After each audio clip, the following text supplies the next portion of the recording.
council meeting for the city of Augusta, Monday, September 18th, 2023. I'd ask you all to join me at the Pledge of Allegiance.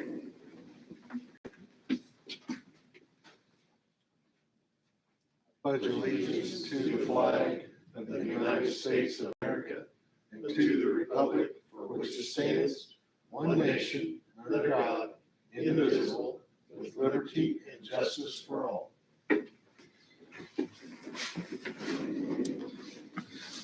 Pastor Lynn Lamberty's here to open us with prayer. May we pray.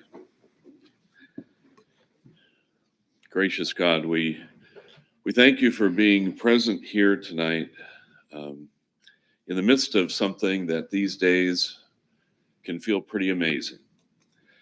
A governing body that doesn't rely on one or two strong people who think they know everything there is to know, but on the collective wisdom of folks who have been freely elected by a community. Not because everyone thinks that they're necessarily better than anyone else, but because they're willing to trust their wisdom, to trust their ability to listen, to trust their ability to think hard together about issues and to explore them and to do things for the good of the community. And so we thank you tonight for the folks who are willing to serve. We thank you for the folks who are willing to vote. We thank you for the fact that we have a community that's really a remarkable place. Help us to appreciate it and help us to protect it. And we pray tonight for wisdom, for understanding, for your guidance in arriving at solutions to problems and setting us on course for good things to come.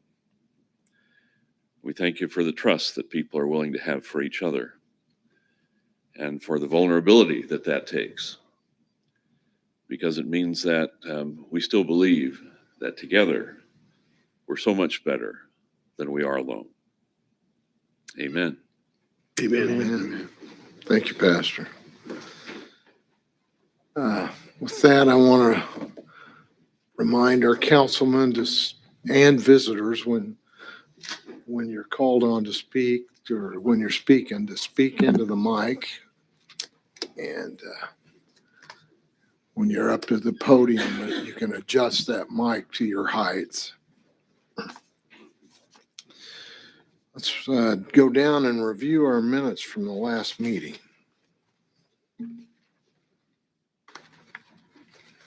Make a motion to approve.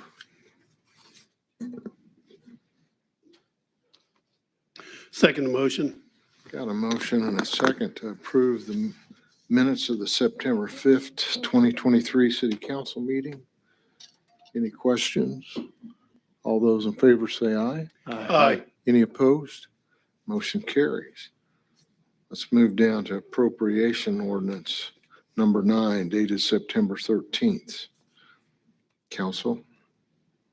I move for approval of Appropriation Ordinance number 9 dated September 17th of 2023. I do want to pull out the payment to Kansas Paving in the amount of $343,000, $343,020.70. Second.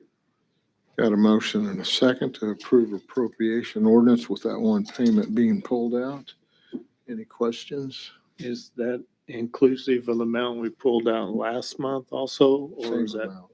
We didn't pull nothing out last month. Yeah, we did. Well, we took it out of the appropriation, yes. So it didn't get paid. This is the Yeah, only didn't get paid. thing that has been invoiced right now. This is the correct amount, the one from the prior month. I don't think it was prior meeting, but the one before that was an incorrect amount anyway, but yes, that was pulled Okay. out.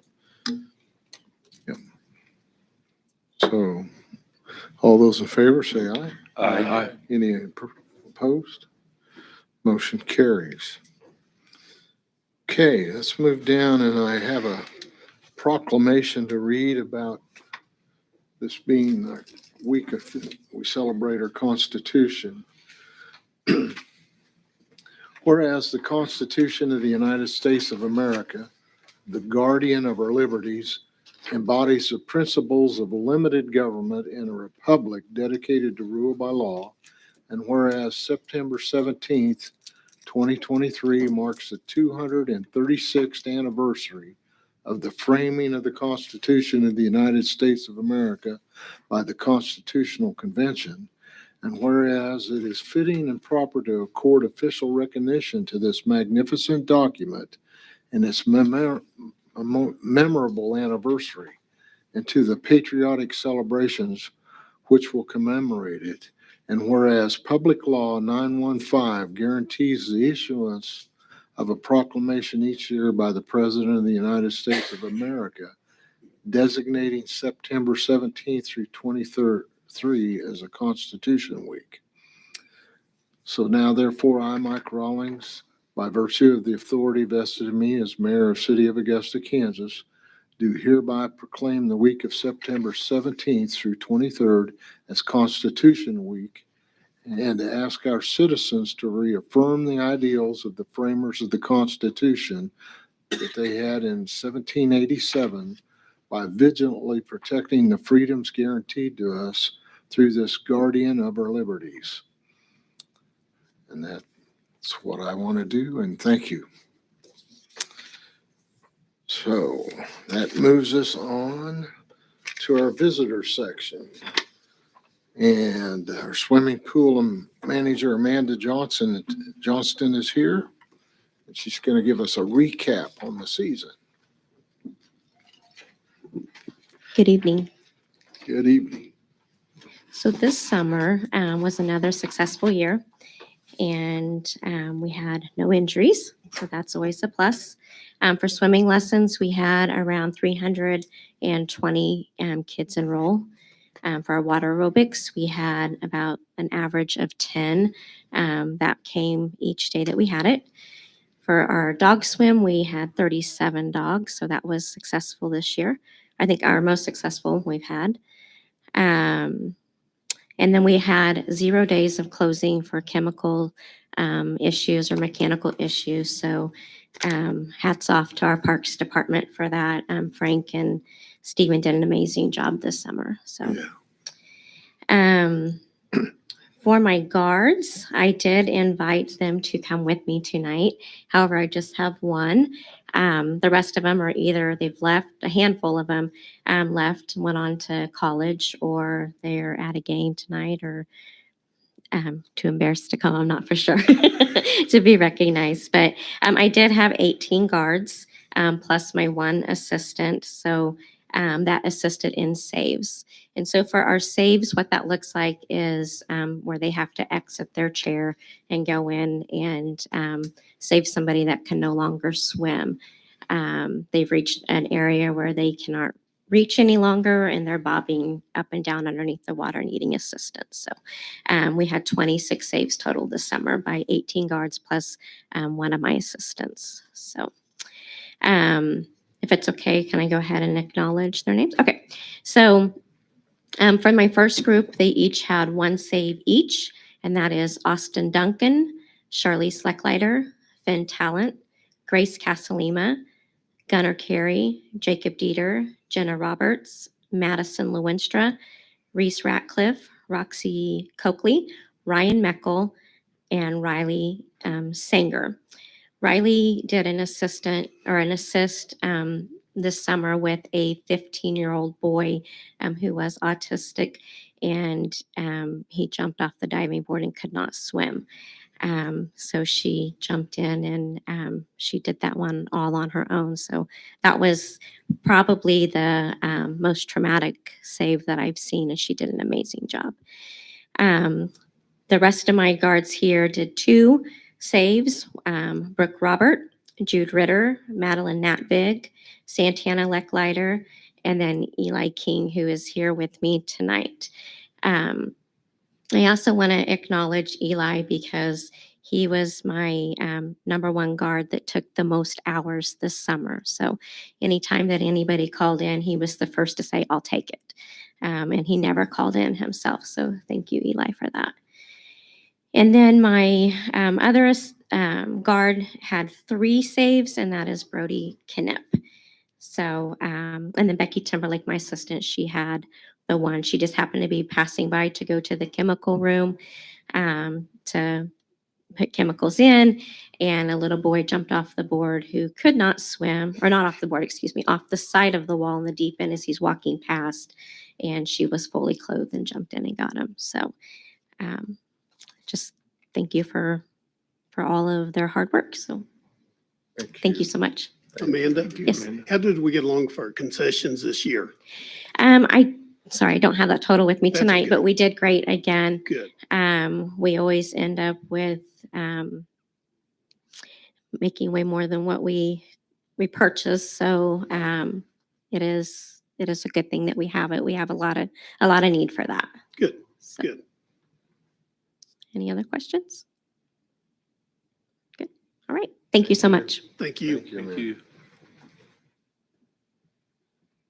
Okay, and then moves us to item 2. The Community Caring Center has requested approval for a bike-a-thon on October 21st, 2023 in Shyrock Park. Staff? Yes, Mayor and Council, give me 1 second. I think, is this the item that we didn't actually get in the agenda? I think the event form came to us a little bit later. Is that correct? Yeah. Mhm. Okay. Make sure I've got it here then. Got emailed to us late.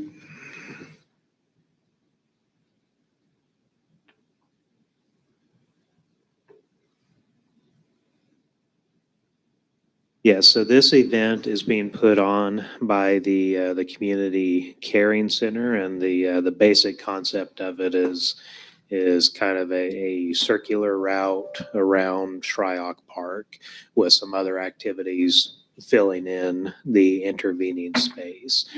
We reached out to the SRO, Matt Meckel, and had asked him, hey, in the past when we've had events like this involving bikes, the safety department has also kind of doubled up and done like bike clinics and other sort of things as well. Caring Center thought that was a good idea, and as did the SRO. So the city is going to layer in a bike clinic along with the bike-a-thon. And the Caring Center is planning on having event staff and spectators. They do have a number of items planned. Let's see if I can read it on here. So there's the loop around the outside. I know they had talked about, so using the pavilions to sign in the parties. Shauna, did you hear, did they, originally they had asked us about having food trucks and other things up there, which is one of the things that had kind of triggered the event request. Did you hear any updated information from, were they still planning on having food trucks for that? Okay, so they may have just scaled it back to the biking part and the clinic, and the Caring Center is planning on covering it. So from an insurance perspective, we just haven't received the certificate yet. So with that, I'll turn it back over to council. If I get any other details on the event, then I'll make sure to share them. But at least based on that description, it sounds like it's scaled back a little bit from what they were originally looking at.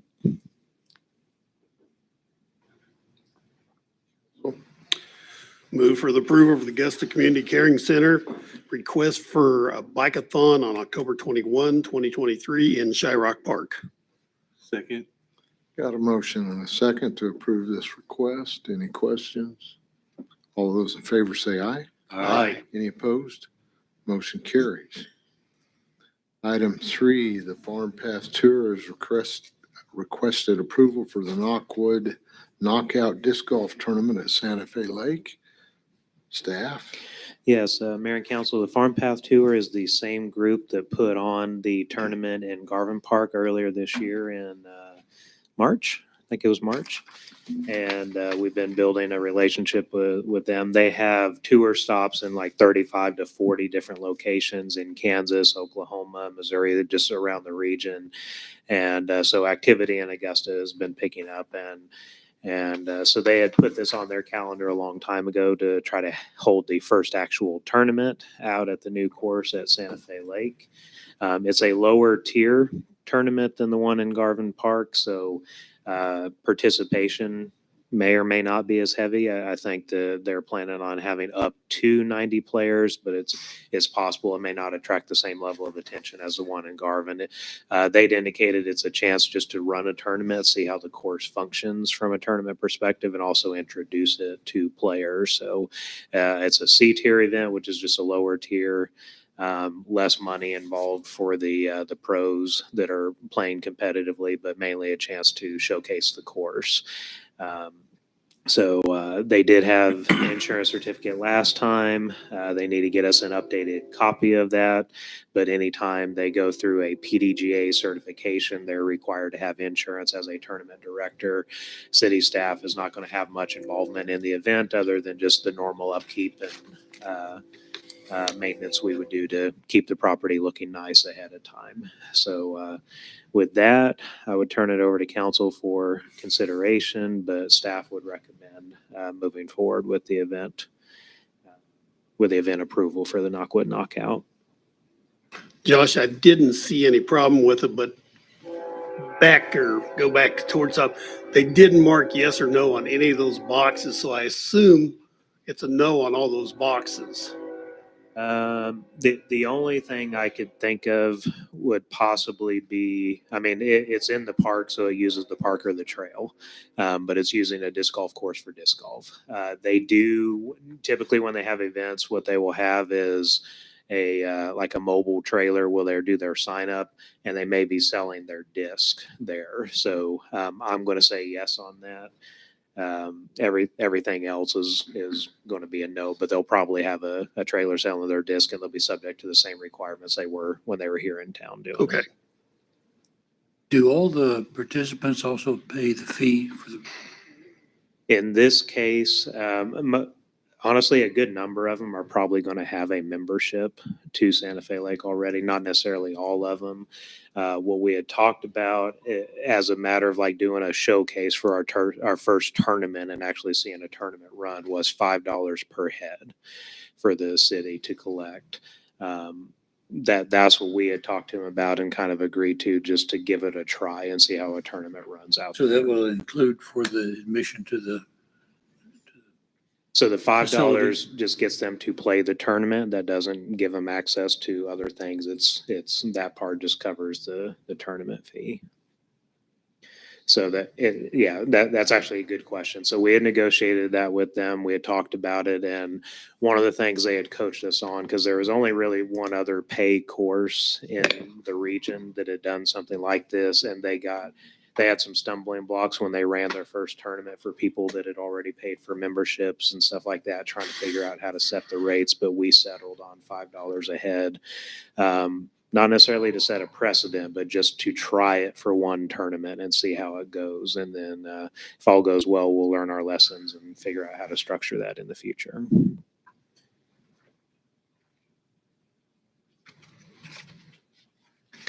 Council.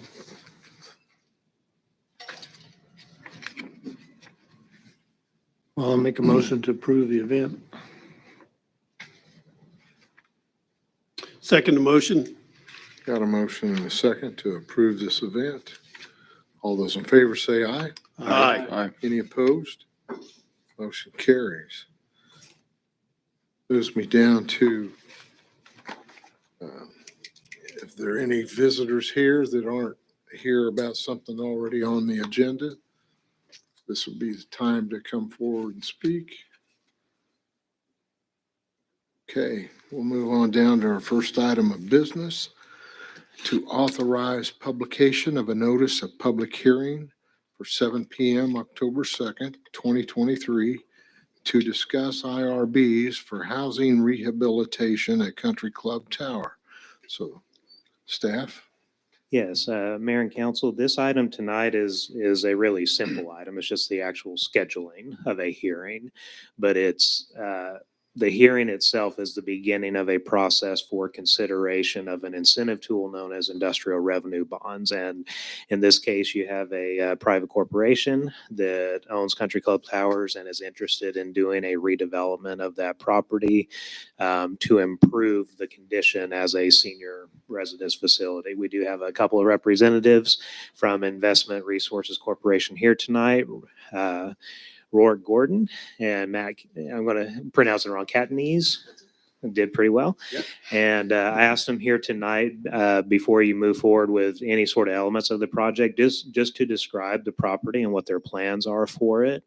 And then we can start talking through details of IRBs, just what they are, how they're used, what that general process is. So no pressure tonight in terms of making a decision on it other than scheduling the hearing itself. But it's a chance for you to learn from the owners what their plan is for the project and then set up any sort of questions or needs you have of city staff as it starts working its way through the process of consideration. So with that, I'll stop talking, turn it over to these guys. I might queue them up on a couple of questions or thoughts that I had, but otherwise it's a conversation for you guys to have to learn about the project. Good evening, Mr. Mayor and council members. We really appreciate your time this evening. Thank you for letting us come and address you. My name is Rourke Gordon. I'm General Counsel for Investment Resources Corporation, and we're a multifamily and hospitality developer out of Wichita. It's been in existence since about 1975. And we specialize in affordable housing. So we apply for tax credits that are issued by the state of Kansas, and then we sell those tax credits to various investors that need them. And then we use the funds that are generated by that tax credit to rehab or build affordable housing. This particular project has been in our portfolio for a number of years, but it's now about 44 years old, and it's in need of rehab. And so we were successful in going to Kansas Housing Resources Corporation, and it's a competitive process in obtaining those tax credits. So we got an award, and now we're looking to make the most of those tax credits to benefit the property. And so what we do is we've gone through this process with a number of different municipalities.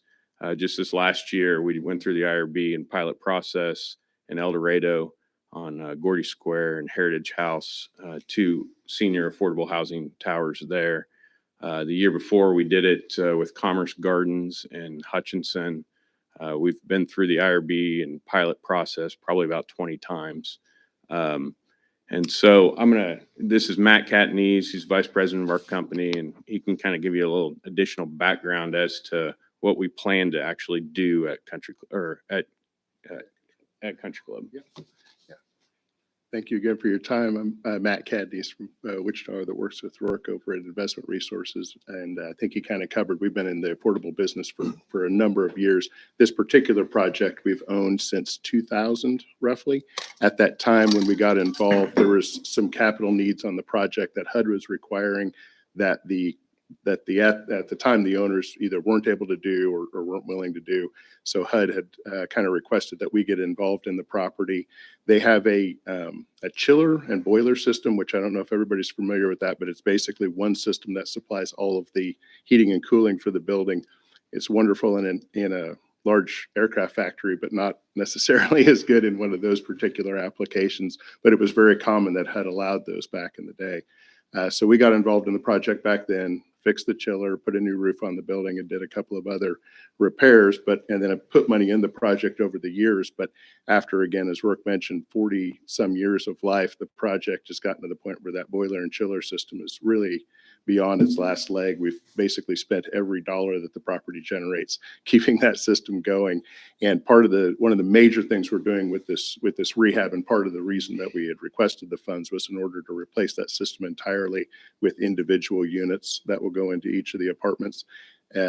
At the time, we'll also put a new roof on, all new windows, new electrical systems, panel systems, all of the LED lighting systems, new cabinetry, plumbing, underground, horizontals, verticals. So it's a very substantial rehab, not just, a go in and slap a little paint on the walls kind of deal. Everything we work on, we try and do to a high level of quality, because we've been involved in projects, some of them since 1976, that we still own. So we like to put a lot of time and effort into these rehabs to make them good for the next, 20, 25 years, and keep the affordable housing, especially for seniors, in very good condition for the communities, because I know it's very limited, and especially in some of the smaller communities that we work in. So that's our hope, is to be able to do that. When we received our tax credit award, because of some of the limitations that they have on the amounts that they can award us, they had to cut back a little bit. And so we're trying to make sure we've got enough funds all together to take care of all the capital needs that we're trying to achieve in this deal. And that's part of the reason for the bond request, is because it saves a little bit on the taxes that you pay on the construction materials. So if we can save a little bit of the tax on the construction materials, that's just more money we have to put into the property for some of those improvements that I've described. So. And one thing that I would note is that as part of our application, we're not looking really for a tax abatement. What we're agreeing to do as part of the pilot payment in lieu of taxes is to pay the exact same amount that we're paying now. So we set it at today's rate, and then we pay that same amount over a 10-year period of time. And the reason that we do it that way is because the investors who buy those tax credits, it gives them some assurance as to the cash flow of the property over the life of those tax credits. And it's a little bit different than going through the neighborhood revitalization plan, which I know is available, because there you pay the money and then it's reimbursed back. And so the pilot is just a set payment that we make on an annual basis. So we've tried to structure it as to minimize any negative economic impact to the city. In other instances where projects, based on their cost, we do have to go in and ask for an abatement of property taxes. But in this case, we've figured out how to do it without doing that. So, How many residents does that facility have? There's 48 residential units. They're all one bedroom, and they are all senior units. The age on the senior it depends. It's 62, but you can ask for a waiver to 55 depending on the occupancy. But typically HUD has 62 and better that live there. And I'm trying to think, everybody it's 100% HUD assisted. So that means that the residents that are living there are usually, very moderate or low income seniors with a fixed income. They pay 30% of their annual income that's adjusted for medical expenses and things like that through the HUD formula towards the rent, and then HUD picks up the difference. And that's a project-based deal. That means if anybody who moves into that property, they get that assistance if they qualify. The rent to the tenant is not going to change. Right? So they will still pay their 30%. We'll go in and do all these improvements to the property, but the tenant is not going to have a single dollar extra come out of their pocket any different than they would have before the rehab. So that's the other nice thing that I like, is that the residents aren't impacted by this. It's just all benefit for the residents and all benefit for the community as well. There was some mention in your information that was prepared by Wichita State as a number. I'm trying to find it in all this paperwork. Mentioned a number of a benefit to the community of 144. Are you familiar with that number in here? Probably the income side. I'll see if I can find it.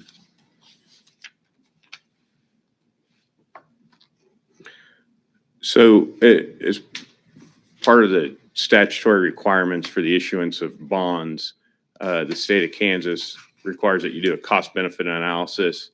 And so we hire WSU to do that economic impact analysis. And I believe that the 144 number is the revenue it's a complicated formula that they go through, but he assigned in this case 144, and I believe that's dollars of revenue from visitors who come to the city to visit somebody that's at Country Club Tower.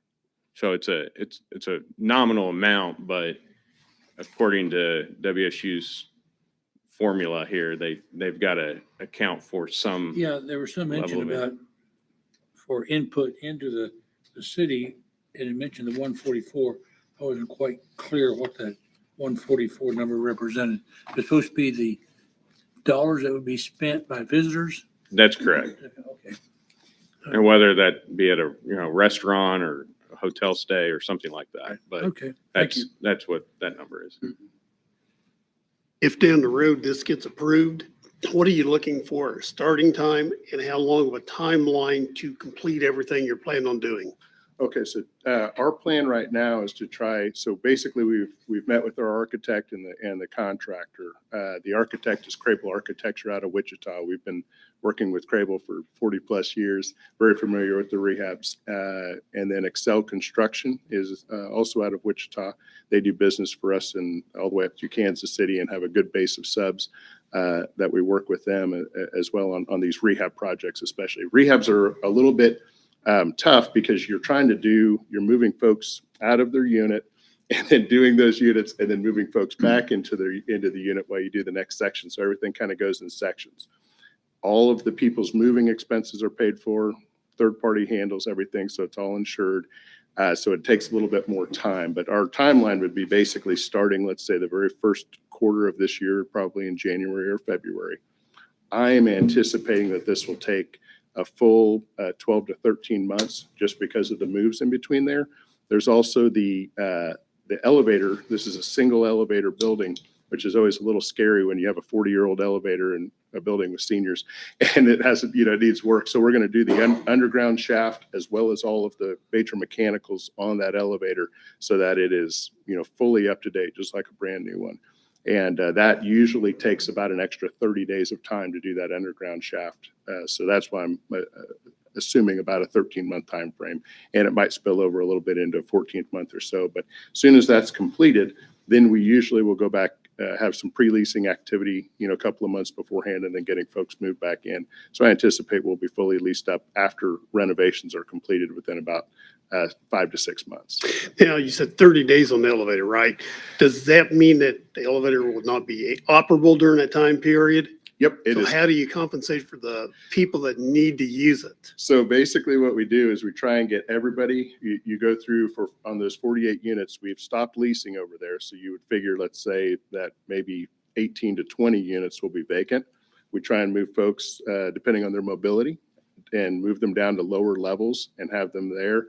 If we need, we also have other housing available in El Dorado, as we mentioned, we have some housing there, or we would use a hotel to temporarily move folks to, or if family members, sometimes people are like, I can go stay with my sister or go stay with the family.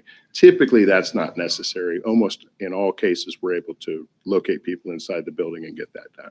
So if you're leaving some vacant, apartments right now, does that mean you got a waiting list? So when everything gets going again, you'll be ready to fill it back up? That's right. Yeah. So basically if once you stop leasing, then those folks, those units are just down. There's no, income or anything on them. But then after you get through the renovation, when we get to next November, let's say, I'll probably have a list of 20 people that are like, as soon as those units open up, we're ready to move in. And then we'll build up on that list. And then you'll have a nice, steady move-in process. And we'll help folks move in as well, too, if they need that assistance and things. So, Okay. Yeah. Thank Yeah. But it is a tricky part of the equation. Yeah. Will this increase the cost for the people living there? No, everybody has their the HAP assistance. So the housing assistance, basically, they'll still pay their 30% of income. So I just always use the example, if somebody had, approximately 30%, if somebody had 18,000, they'd have, 6,000 a year of rent that they're paying. HUD picks up the difference. So the rental rate on these units is $785, including all utilities. So that includes everything and storage and they don't have insurance cost or anything like that. So all that's included. And then they pay adjusted income, whatever that is, 30% of it. So most people would probably be in the $200 to $300 range. And then HUD typically will pick up the balance of that through those assistance contracts. Those assistance contracts don't exist anymore. They only made them from, I think, 1975 to 1982. And so that preservation is kind of the game on those. And to have those in communities is a big deal because HUD won't reissue housing assistance contracts anymore. So that's the beauty of it is that the residents all get the rehab done and it doesn't cost them anything. So that's kind of why I love the process. Any other questions?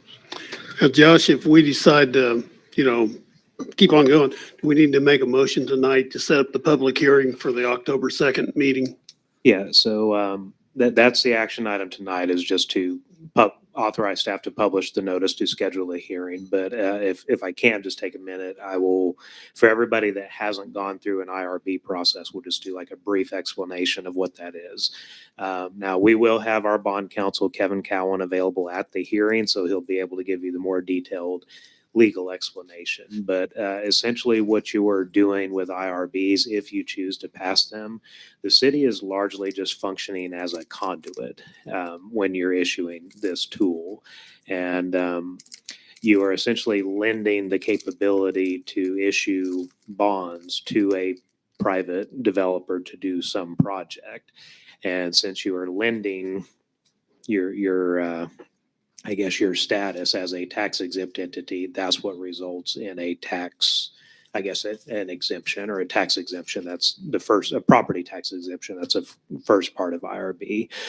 You're also a sales tax exempt entity. So when they buy materials and I don't know, whatever else can go into a project, furniture, materials, maybe labor or something. If there's a sales tax component of it, they can also get an exemption on that. So you're essentially just lending your status to a private entity and functioning as a conduit. Now, when you do the industrial revenue bonds, you will have I'm going to call it a development agreement that essentially governs that relationship. And the city is not necessarily on the hook for very much. You'll normally have like a bank or some kind of trustee that is managing that. But what's happening is the developer is going to agree to give you payments in sufficient amount, or give the trustee payments in sufficient amount to cover the annual debt on the bonds. That's how that agreement will work. So it's essentially a lease agreement, and that payment is covering the bond payment. In addition to that, what they're offering up, and we've done this on our other IRB projects in town, the hotel as an example, is something called a pilot, the payment in lieu of taxes. And that's a critical component when you look at development projects, because if you look at our actual incentive policy, which is that resolution that's attached in your staff report, one of the components that we look at is we don't want to incentivize projects that result in some kind of loss on the tax rolls.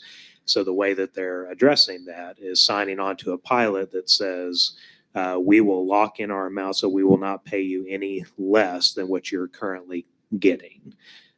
There's other sort of tools you can take to exempt a property completely. They're not doing that. They're saying that we will continue to pay you the amount you're receiving now. You just won't see the taxes go up on that property until after the IRBs have expired. So IRBs are just an incentive tool for specific types of projects to try to make them more feasible. And in this case, rather than a manufacturing or something like that, big commercial development, it's being used for affordable senior housing. I think we have other examples like that we've done in the past. I think Cottonwood Point was IRBs, if I remember correctly, or Brookside Cottages. The hospital way back when, that was a long time ago. So those are some other examples of when you've used the IRB process in the past. So the next step is the public hearing. We will notify the other taxing entities because they are impacted by the project, but because of the pilot, they're essentially kept normalized with their current tax rolls. They're not losing tax valuation either, but we'll notify them of the potential IRBs. They've already done the step of performing the cost benefit analysis, or having that performed by Wichita State, which is another requirement. And then we'll be able to present the project, present those findings at the public hearing, and let the public comment on their thoughts on the project. And then out of that hearing, if you decide to proceed, there's, I think this is kind of the letter of interest stage, but there's a resolution or an ordinance. I can't remember which one we have to do, but we have to do a resolution or ordinance to officially initiate that process. And then there's some other steps that'll follow from there. And our bond counsel will guide it all. They will manage the bond process. The city doesn't have to do a lot else in that transitional period. Bond counsel will do all of that work. And Do Yeah. we pay the bond counsel for that, or do they pick up that fee? that's We pay that that's fee. rolled Okay. into the project Yeah. cost. Yep.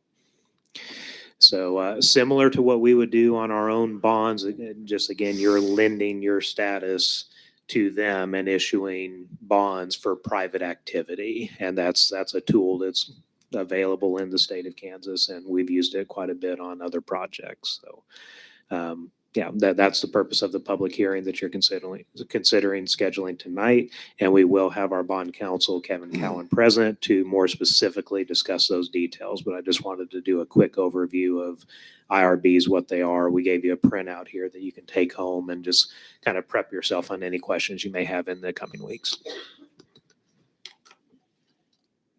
Any other questions?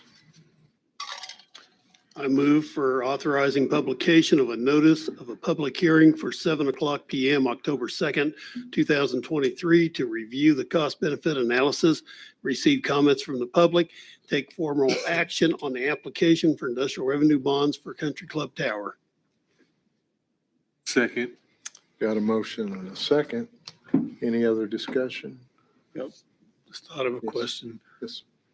The information says something about Country Club Towers LLC.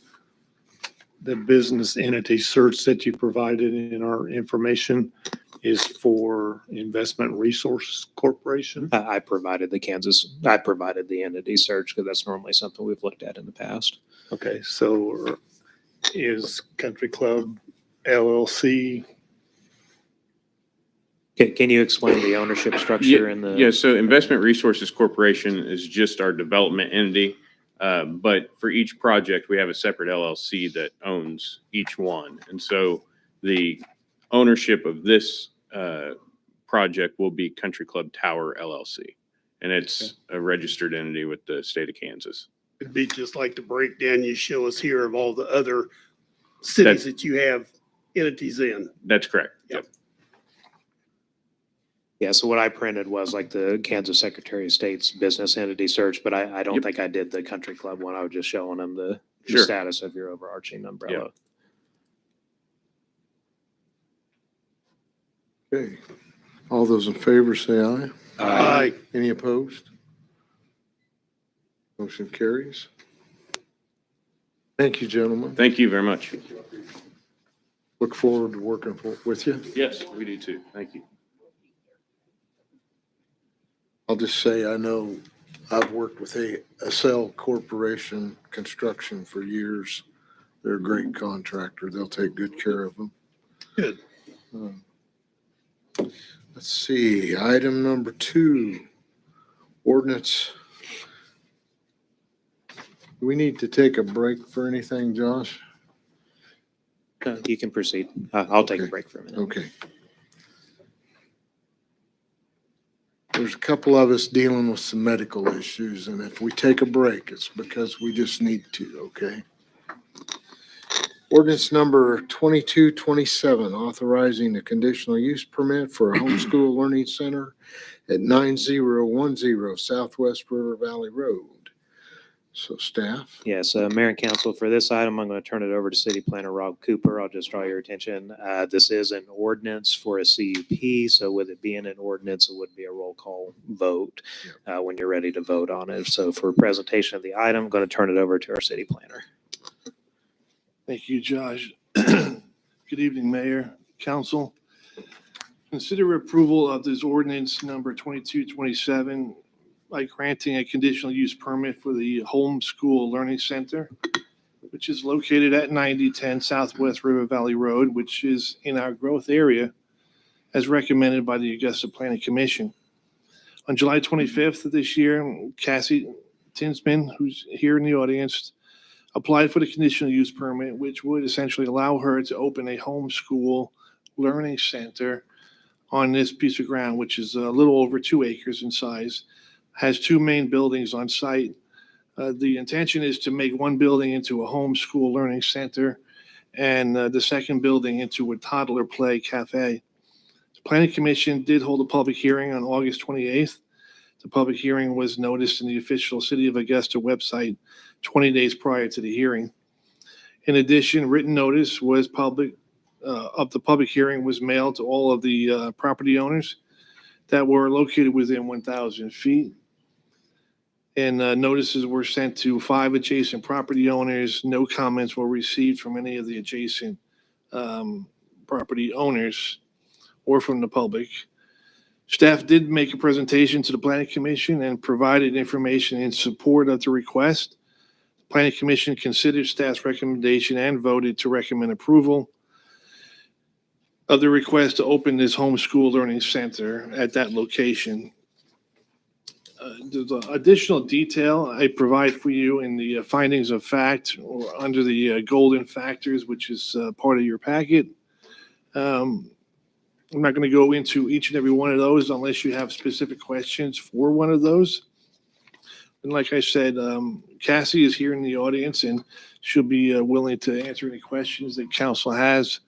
I also have a copy of the Lily Lake business overview, business plan that goes into a little more detail if you'd like to see that. But with that, I will turn it back to the council. Be happy to answer any questions. Rob, I got a question for you. The people have not yet purchased the property, correct? You have, right? You have purchased? Okay, that eliminated my question I had. Thank you. Any other questions? This is the old Lily Lake School, right? Yeah. I'll make a motion to approve ordinance number 2227. Second. Got a motion and a second to approve ordinance number 2227.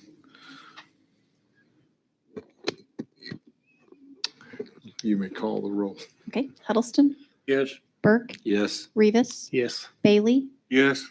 Leffler, Yes. Martin, Yes. motion carries. Awesome.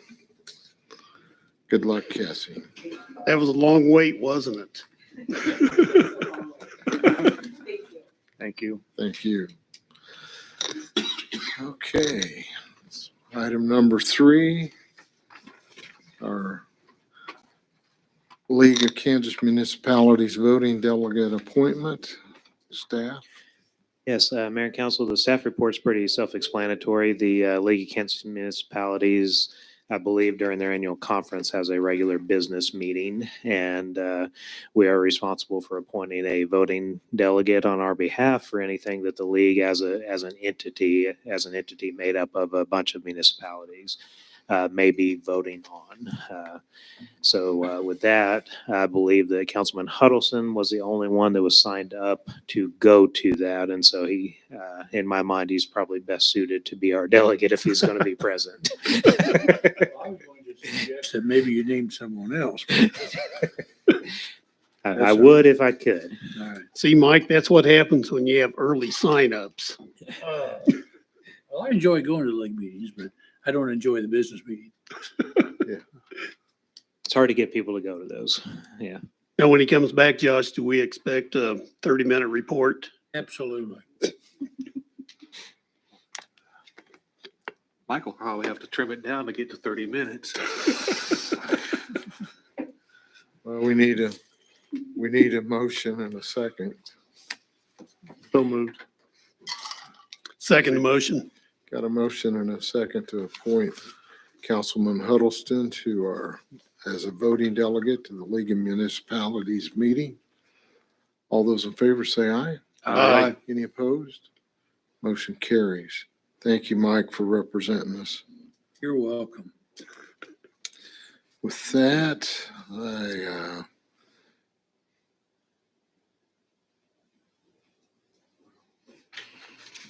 city managers ask us to authorize him to annually waive the city fishing license requirements for students participating in the high school outdoor activity class. We suggested it, I think, last time. Yes. Yeah, council had asked about it, and so this is a chance just to get on the agenda for you to formally vote, and it would just change the requirement of the teacher coming here each year to make the request and just be able to submit that straight to staff.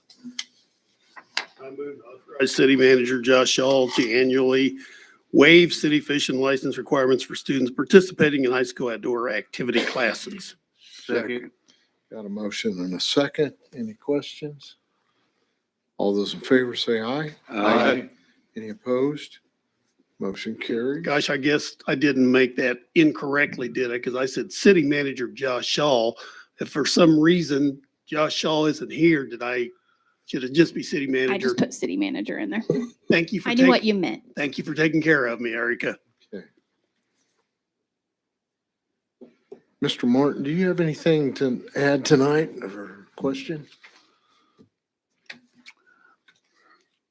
No, do you want me to? Well, this is your opportunity. About this fishing, No, anything? I see. Okay, no, I'm fine. I just can't think very well right now because I have an infection in my sinus. So I'm good. Thank you for the opportunity. you're welcome. Mr. Leffler. Josh, question about speakers downtown. Yes, sir. I was downtown Saturday around noon, and at least the ones at the south end of town weren't working. Do you know of any problems they had or anything? It's not the units themselves 99% of the time. A lot of it has to do with the laptop that's running everything. And so if you have a brownout or a blackout, power gets knocked out. It doesn't Or always if the reset. or if the laptop does an update, like new Windows or new security thing, it resets all of that, and someone has to, normally me, has to log into it and just get those softwares turned back on. Who are we supposed to contact? You?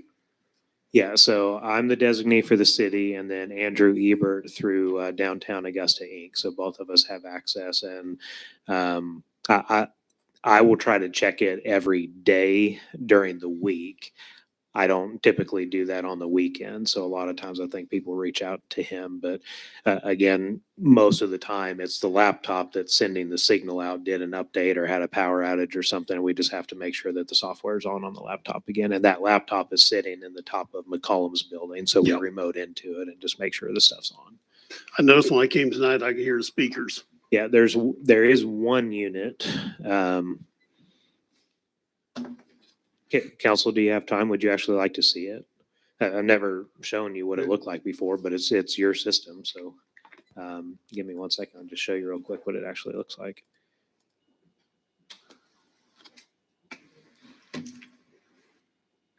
You can keep going through info memo while I'm pulling up. It'll take Anything just a else? second. Yeah, I just want to make a comment. We talked a meeting before, 2 meetings ago, about the car show took place out at the airport.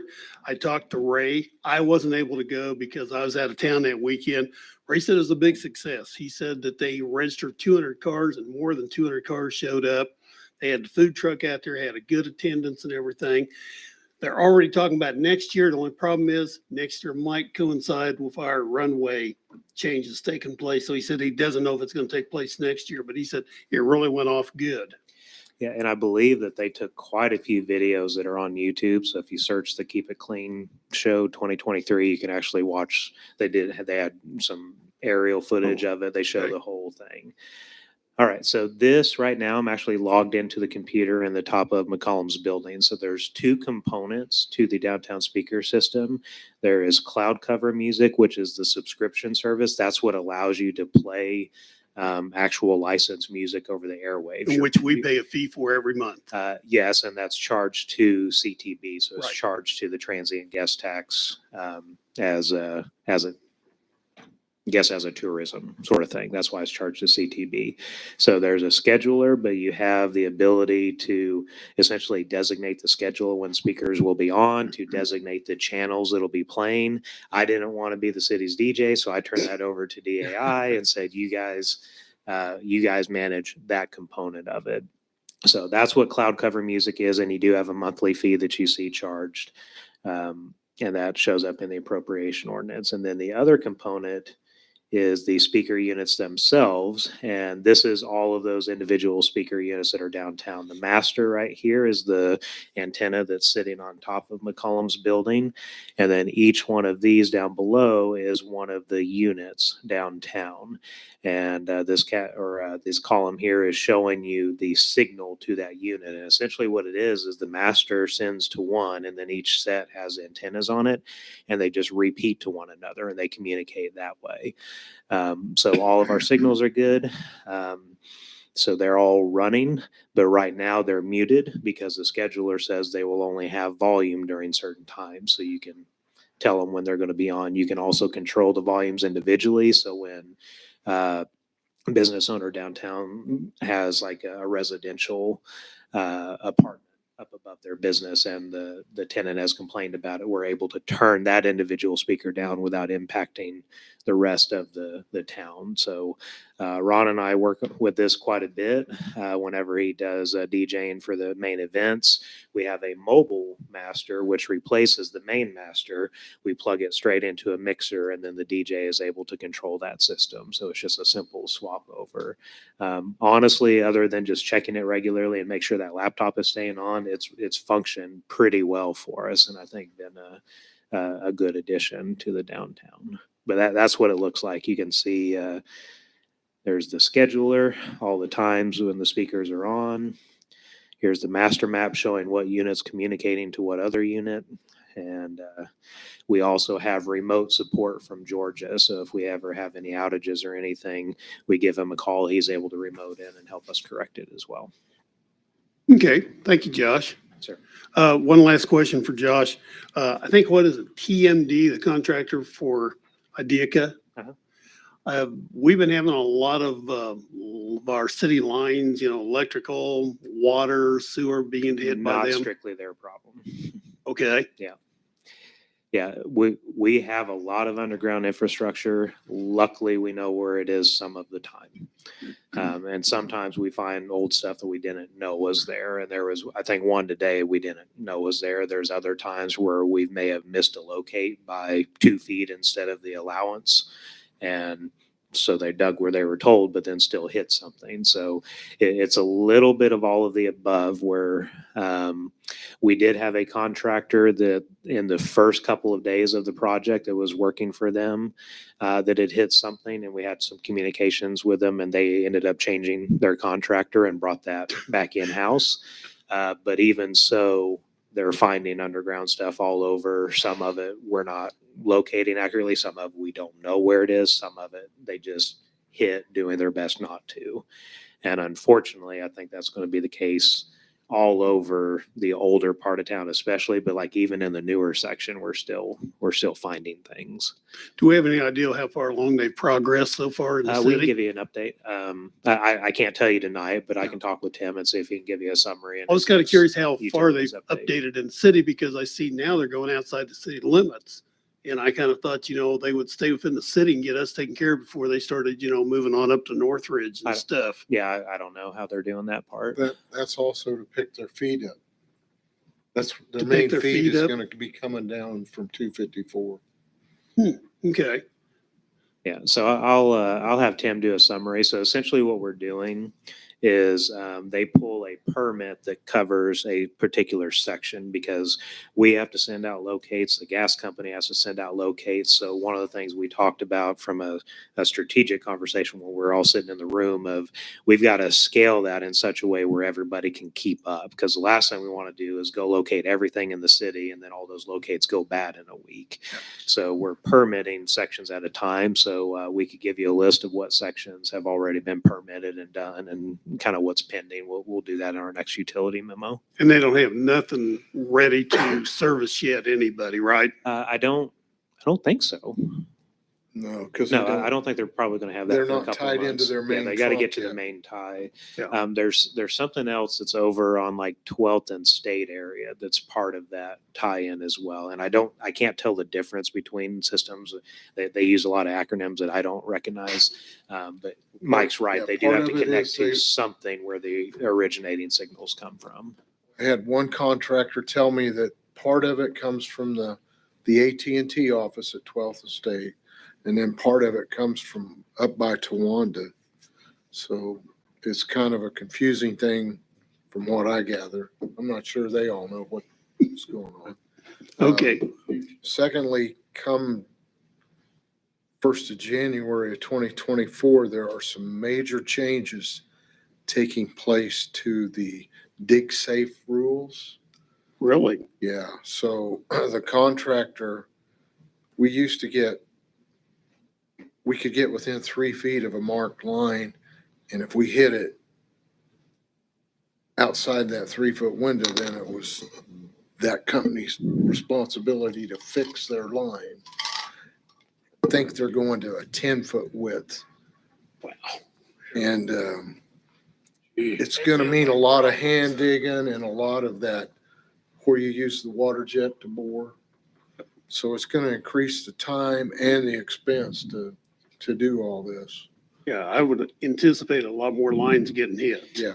Well, if I'm understanding that correctly, that may actually be helpful to the city, though. It'll be helpful to the city. It'll hurt the contractors, but the Right. city will have some of that liability taken over by the contractor, and they'll Yeah. be responsible for fixing more.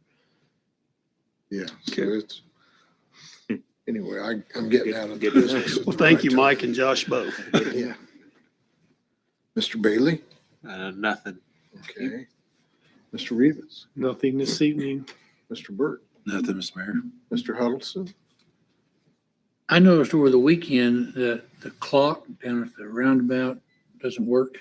Yeah, well, I sent Dave down there, so I know he was looking at it. I don't know if he came up with a solution, but he is looking, Dave from Electric, so he is looking Okay. at it. And I've always wondered, because of our conditional use permit that we approved tonight, when we have the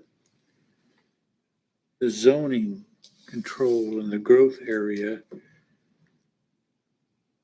my understanding is the purpose of that is so that if and when the city expands, it's already compatible with the zoning that the city has. And I've always thought it's kind of strange that if that's the case, why is the building not compatible with our building code?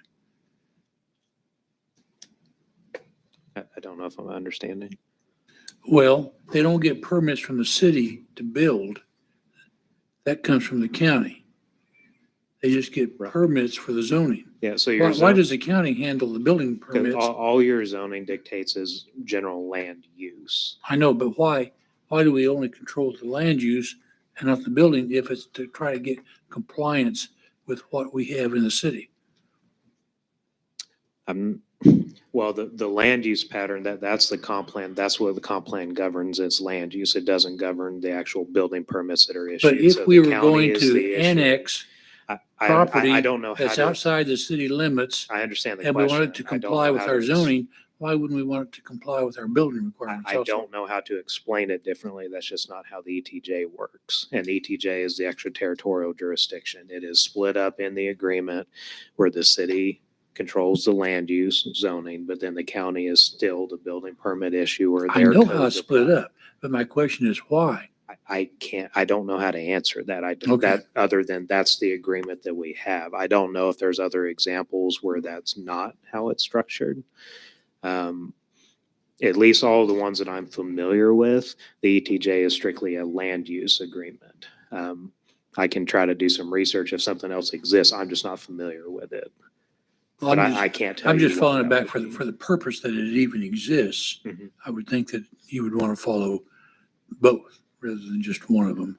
Andover tried that 20 years ago and somebody slapped a lawsuit on them and they had to withdraw their jurisdictional rights immediately. They tried enforcing the building codes outside of their city limits into their zoning area. Well, but if the county gives you I authority to think do it was a state thing. Well, Mike. It's probably something statutory as well. So the Kansas statute is what even gives you the authority to have, generally in statute, I think it's called the 3-mile circle. But in our case, we're not going on a circle. We actually have a designated section drawn out that we call our growth area. So there may be something in the statute that just spells out that you can have land use governance, but not the building permit. So that's Okay. what I would have to research, but there may be something in state statute that Okay, governs I'd that. like to know that if it's possible.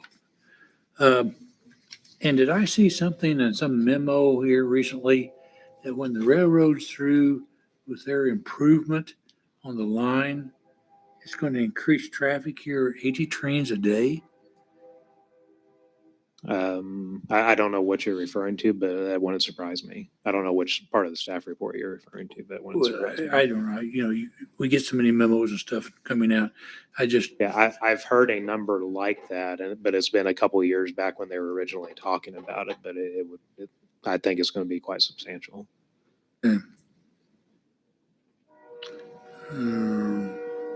Okay, That's all I've got right now. thank you.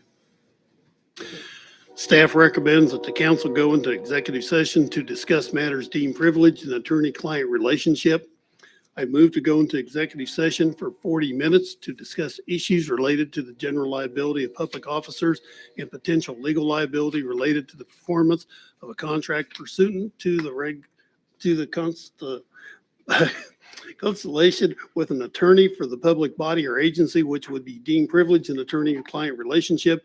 Justification for executive session under the Kansas Open Meetings Act, KSA 754319B2, and to invite City Manager Josh Shaw, City Planner Rob Cooper, City Attorney Andrew Marino. The opening meeting will resume in the City Council chambers at 8:46 p.m. Thank you, Tom. Second. Did I got a second? All those in favor say aye. Aye. Any opposed? Okay. You leaving here?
We have exited executive session where no actions were taken. Do I hear a second? Second.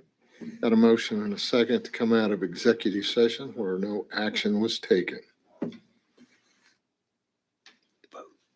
All those in favor say aye. Aye. Any opposed?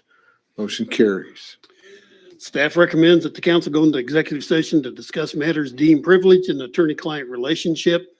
I move to go into executive session for 15 minutes to discuss issues related to general liability of public officers and potential legal liabilities related to the performance of a contract pursuant to the consultation with an attorney for the public body or agency, which would be deemed privileged in attorney-client relationship. Justification for executive sessions under the Kansas Open Meetings Act, KSA 754319B2, and to invite City Manager Josh Shaw and City Attorney Andrew Marino. The opening meeting will resume in the City Council chambers at 9:03. 9:03. Second? Got a motion and a second. All those in favor say aye. Aye. Any opposed? Motion carries. Let's go into the other room.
We're back. We've came out of executive session where no action was taken. Second. Got a motion and a second to come out of executive session where no action was taken. All those in favor say aye. Aye. Any opposed? Motion carries. So we do have something we'd like to talk about, so I'm going to turn it over to staff for a second or two here. Yes, Mayor and Council, so earlier in the meeting, we had an expenditure that was on the appropriation ordinance. It was removed from the appropriation ordinance, and that was the roughly $342,000 payment to Kansas Paving, and that's related to the North Ohio project. We have discussed the scope of work completed, the amount of retainage that is left on the project, the amount of work that is still in discussion for finalizing of repairs and wrapping up that construction process. And based on that analysis and the engineer's feedback, staff is recommending that $342,000 be released tonight to Kansas Paving. Again, we will still have $188,000 retained on the project once that payment is released. With that, Mayor and Council, I'll turn it back over to you for consideration of that payment. Mr. Mayor, I make a motion that we make the payment to Kansas Paving of $343,020.70. Second. Got a motion and a second to release this payment. All those in favor say aye. Aye. Any opposed? Motion carries. I make a motion for adjournment. We've got two motions to adjourn, and I'll take one of those as a second. All those in favor say aye. Aye. Any opposed? Motion carries. Thank you. We think alike, Ron.